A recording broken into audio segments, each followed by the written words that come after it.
Perompak, Suara Budaya Sumatera Selatan.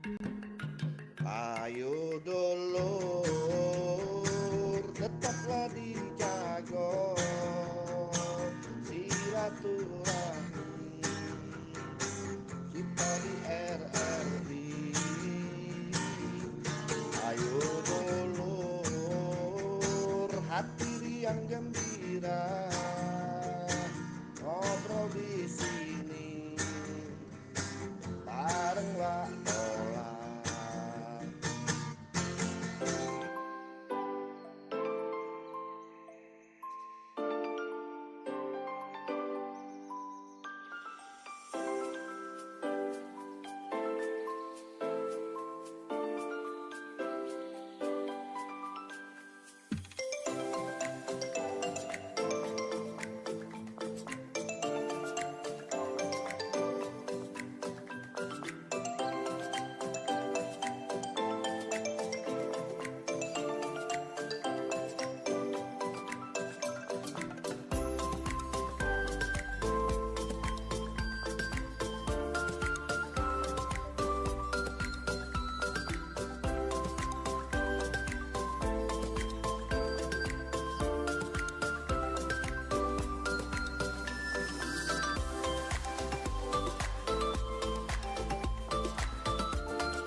Ya, 88,4 Suara Budaya Sumatera Selatan. Dulur, kita lanjut kembali dalam rangkaian program acara Sriwijaya Siang. Dan seperti yang dijelaskan di awal, kita ngobrol-ngobrol ya bersama para pengusaha muda ya. Dan dalam obrolan UMKM, kali ini lokak kita dengan tema membangun loyalitas pelanggan ala bakso manja. Ada pelayanan, promo, dan ada tim bakso manjanya.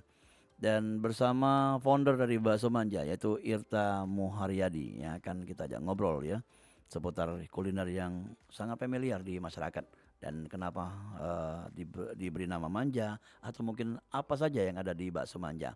Kita langsung bersua bersama narasumber kita yang sudah ada di studio kita di 88,4 Suara Budaya Sumatera Selatan. Halo, Assalamualaikum. Wabarakatuh. Iya, apa kabar, Sa? Alhamdulillah, Cek, bagus. Iya. Sehat, luar biasa. Luar biasa sekali ya. Tak, ini kita ngomong masalah bakso nih, kuliner sejuta umat lah betulnya. Siap, betul sekali. Sejak kapan, Tak? Ini cerita-cerita pengalaman atau juga mungkin di awal-awal ini kita tak pengen tahu ya. Sejak kapan buka usaha dan kenapa dipilih bakso? Bakso Manja atau brand Bakso Manja ini yang lumayan cukup dikenal di Palembang ya. Yeah. Itu berdiri sejak tahun 2018. Cek. Kenapa bakso? Yeah. Adalah karena bakso merupakan comfort food ya. Comfort food itu kan ada banyak. Salah satunya adalah bakso, kemudian ada juga bubur ayam, ada juga nasi goreng, ada juga sate dan lain sebagainya. Maksudnya comfort food itu adalah makanan yang tidak perlu edukasi lagi. Sebagian besar masyarakat Indonesia khususnya sudah tahu makanan itu. Kenapa dipilih bakso? Karena dari zaman dulu bakso sudah ada dan sampai sekarang bakso sudah ada. Masih ada. Berarti peluang untuk bisnis bakso itu masih sangat menjanjikan dan bisa dibilang usianya cukup panjang gitu. Seperti itu, Cek. Jadi pacak di kapar di mana bae usaha nih katakan buka usaha di mana bae. Betul. Pacak didatangi wong. Betul. Tidak perlu dikasih tahu lagi ini makanan apa, kalau sudah tampil sudah tahu pasti. Betul. Nah, kita pengen tanya juga nih untuk awal cerita singkat tentang Bakso Manja ya. Kenapa dia nama Bakso Manja, terus bagaimana mengawali usaha? Kenapa namanya Bakso Manja? Ada dua faktor. Yang pertama, guru saya yang memilih nama tersebut ya. Berdasarkan filosofi dari manjada wajada. Barang siapa yang bersungguh-sungguh maka dia akan berhasil. Singkatan. Makanya disingkat dari manja. Ya kan? Dengan harapan mudah-mudahan dengan nama manja ini produk bakso ini bisa membawa kepada tujuan keberhasilan yang ingin dicapai. Kemudian kenapa namanya manja adalah karena berdasarkan inspirasi karena waktu usia anak saya 2 tahun, dia sudah bisa bermanja-manja dengan ayahnya. Tahun berapa mulai awal? 2018. Oke. 2018. Anak saya lahir 2017. Jadi 2 tahun dia sudah bermanja-manja dengan ayahnya, makanya kayaknya cocok. Nama manja itu juga easy listening atau mudah diingat, makanya kita pilih nama bakso manja. Unik gitu ya. Betul. Dan mengawalnya pasti butuh yang namanya brand ya, Ya, termasuk merek juga tadi ya. betul. Itu ada konsultasi khusus tak ya? Betul. Jadi untuk nama bakso manja sendiri, alhamdulillah kita sudah daftarkan di Haki. Jadi sudah legal nama Jadi bakso di manja itu sudah. Indonesia dak katik cuman kita punya. Cuma kita punya untuk produk bakso manja, alhamdulillah. Jadi tidak bisa diakui oleh, diklaim oleh orang lain. Kita sudah resmi di Kemenkumham, sudah terdaftar di Haki ya. Oke. Kemudian awal mula bakso manja ini berdiri dulu sebetulnya saya ini aktif ngajar seminar, ngajar workshop dan sebagainya.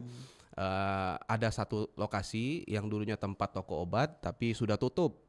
Ya kan, itu dikelola oleh orang tua saya, tutup. Kemudian adalah orang Lampung datang untuk menemui saya, ngajak kerjasama. Tempat ini bagus Pak, dibilang. Iya. Lokasi pertama bakso manja yang sampai saat ini masih lokasi terbaik kita di OPI Jakabaring. Nah, Jadi dia ketemu sama saya, ngajak kerjasama.